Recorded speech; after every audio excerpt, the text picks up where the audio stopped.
नमस्कार दोस्तों। अभिज्ञान क्लासेस में मैं एक बार फिर आप सभी का स्वागत करती हूँ।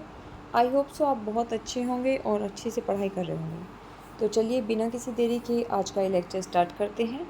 प्रश्न नंबर 311, चित्रावली किसकी रचना है? तो चित्रावली ये उस्मान की रचना है। ऑप्शन नंबर ए यहाँ आपका सही हो जाता है। चलिए फटाफट इसकी व्याख्या देख लेते हैं। चित्रावली सूफी प्रेमाख्यान काव्य परंपरा के कवि उस्मान की रचना है। अवधि में लिखी गई चित्रावली का नायक सुजान तथा नायिका चित्रावली है। शेख नबी द्वारा अवधि भाषा में रचित ज्ञानदीप नामक प्रेम काव्य के नायक ज्ञानदीप तथा नायिका देवयानी है। कासिम शाह की रचना ये हंस जवाहिर, जिसके नायक हैं राजा हंस और नायिका रानी जवाहिर हैं। नूर मोहम्मद की रचनाएं हैं अनुराग वासरी तथा इंद्रावती। चलिए नेक्स्ट प्रश्न देख लेते हैं।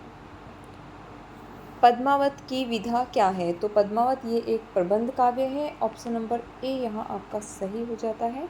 व्याख्या देख लेते हैं। भक्ति काल की प्रेमाख्यान काव्यधारा के अग्रणी कवि मलिक मोहम्मद जायसी द्वारा रचित पद्मावत प्रबंध काव्य है। इसके अंतर्गत हमें चित्तौड़ के राजा रतन सेन और सिंहल की राजकुमारी पद्मावती के प्रेम विवाह एवं विवाहेतर जीवन का मार्मिक चित्रण देखने को मिलता है। वहीं पद्मावत महाकाव्य के अतिरिक्त जायसी ने अखरावट, आखिरी कलाम, चित्ररेखा, कहरानामा तथा मसलानामा नामक काव्य ग्रंथों की रचना की है। नेक्स्ट प्रश्न देख लेते हैं। निम्नलिखित में से ज्ञानदीप के रचनाकार कौन है? तो ज्ञानदीप के रचनाकार ये शेख नबी रहे हैं। ऑप्शन नंबर डी यहाँ आपका सही हो जाता है। चलिए इसकी व्याख्या देख लेते हैं। ज्ञानदीप जिसका रचनाकाल 1619 ईस्वी, इसके रचनाकार शेख नबी। वहीं चित्रावली इसका रचनाकाल 1613 ईस्वी, इसके रचनाकार हैं उस्मान।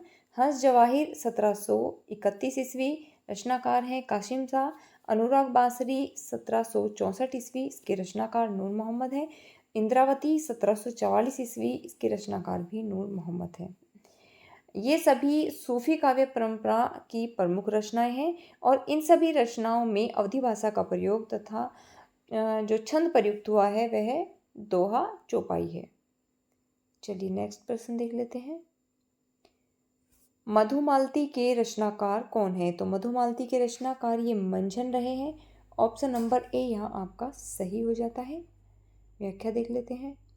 मधुमालती हिंदी सूफी प्रेमाख्यान काव्य परंपरा के कवि मंझन की रचना है। इसमें नायक नायिका के प्रथम दर्शनजन्य प्रेम के साथ साथ पूर्व जन्म के प्रणय संस्कारों की महत्ता दिखाई गई है। मधुमालती में मनोहर और मधुमालती की प्रेम कथा के समानांतर प्रेमा और ताराचंद की भी प्रेम कथा चलती है। प्रेमाख्यान काव्य परंपरा के सर्वप्रमुख कवि मलिक मोहम्मद जायसी ने पद्मावत, अखरावट, आखिरी कलाम, चित्ररेखा, कहरानामा, मसलानामा आदि काव्य ग्रंथों की रचना की। मुल्ला दाऊद ने चंदायन, मूल नाम लोरकहा या लोरकथा नामक काव्य ग्रंथ की तथा कुतुबुन ने मृगावती नामक काव्य की रचना की है। नेक्स्ट प्रश्न देख लेते हैं। अखरावट काव्यकृति के रचनाकार कौन है? तो अखरावट काव्यकृति के रचनाकार ये जायसी जी रहे हैं। ऑप्शन नंबर ए यहाँ आपका सही हो जाता है। व्याख्या देख लेते हैं। भक्ति काव्यधारा की प्रेमाशयी शाखा के प्रतिनिधि कवि मलिक मोहम्मद जायसी ने ठेठ अवधि में निम्नलिखित रचनाएं की हैं, जिसमें अखरावट, पद्मावत, आखिरी कलाम प्रसिद्ध है, जबकि कुतुबुन ने मृगावती लिखी है, मंझन की मधुमालती और उस्मान ने चित्रावली नामक सूफी काव्यकृति लिखी है। नेक्स्ट प्रश्न देख लेते हैं। भक्तिकालीन सूफी काव्यधारा की विशेषताओं के संदर्भ में इनमें से कौन सी एक विशेषता गलत दी गई है? तो ऑप्शन नंबर ए, इस काव्यधारा के सभी कवि मुसलमान तथा विदेशी थे, यह गलत कथन दिया गया है। तो ऑप्शन नंबर ए आपका यहाँ सही हो जाता है। व्याख्या देख लेते हैं।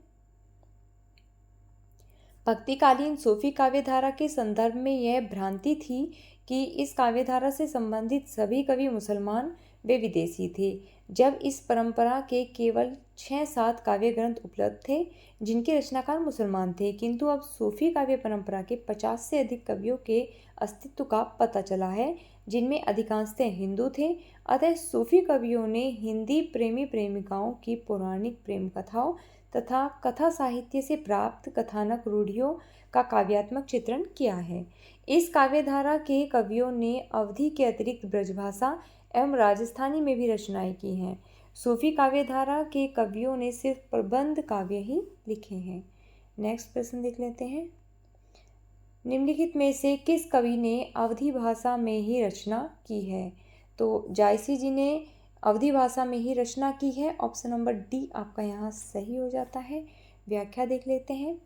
भक्ति काल के सूफी प्रेमाख्यान काव्य परंपरा के सर्वप्रमुख कवि मलिक मोहम्मद जायसी ने अपनी रचनाओं में सिर्फ अवधी का प्रयोग किया। अवधी भाषा के प्रयोग की दृष्टि से जायसी रामचरितमानस के प्रणेता गोस्वामी तुलसीदास जी के पथ प्रदर्शक थे। पद्मावत, अखरावट, आखिरी कलाम, कैरानामा, चित्ररेखा, मसलानामा और कान्हावत आदि जो रचनाएं हैं वो जायसी जी की प्रमुख कृतियां रही हैं। नेक्स्ट प्रश्न देख लेते हैं। रोजतुल हकायक के रचनाकार कौन है? तो इसके रचनाकार नूर मोहम्मद रहे हैं। ऑप्शन नंबर सी आपका यहाँ सही हो जाता है। व्याख्या देख लेते हैं। रोजतुल हकायक ये नूर मोहम्मद की रचना है। इंद्रावती इसका प्रकाशन वर्ष 1744 ईस्वी, ये नूर मोहम्मद की रचना है। अनुराग बांसुरी 1764 ईस्वी, नूर मोहम्मद की रचना है। और चित्रावली 1613 ईस्वी, ये उस्मान की है। ज्ञानदीप 1619 ईस्वी, शेख नबी की है। हंस जवाहिर 1731 ईस्वी, कासिम शाह की है। नूर मोहम्मद की रोस्तुल हकायक नामक ग्रंथ फारसी भाषा में लिखा है तथा अन्य सभी रचनाएं अवधी भाषा में रचित प्रेमाख्यान काव्य ग्रंथ हैं। चलिए नेक्स्ट प्रश्न देख लेते हैं। हिंदी भाषा में रचना करने पर किस सूफी कवि को मुसलमानों का उपालंब सुनने को मिला? तो ये नूर मोहम्मद है। ऑप्शन नंबर डी आपका यहाँ सही हो जाता है। व्याख्या देख लेते हैं। हिंदी भाषा में रचना करने पर सूफी कवि नूर मोहम्मद को मुसलमानों का उपालंब सुनने को मिला था। इंद्रावती, अनुराग बांसुरी इनके द्वारा रचित ग्रंथ है तथा इनका एक और ग्रंथ फारसी भाषा में रचित है जिसका नाम रोस्तुल हकायक है। अंतिम प्रश्न देख लेते हैं। यहाँ पर रचना और रचनाकाल दिए गए हैं जिनको सुमेलित करना है। तो चंदायन इसका समय 1379 ईस्वी रहा है। मृगावती जिसका समय 1503 ईस्वी। मधुमालती इसका समय 1545 ईस्वी।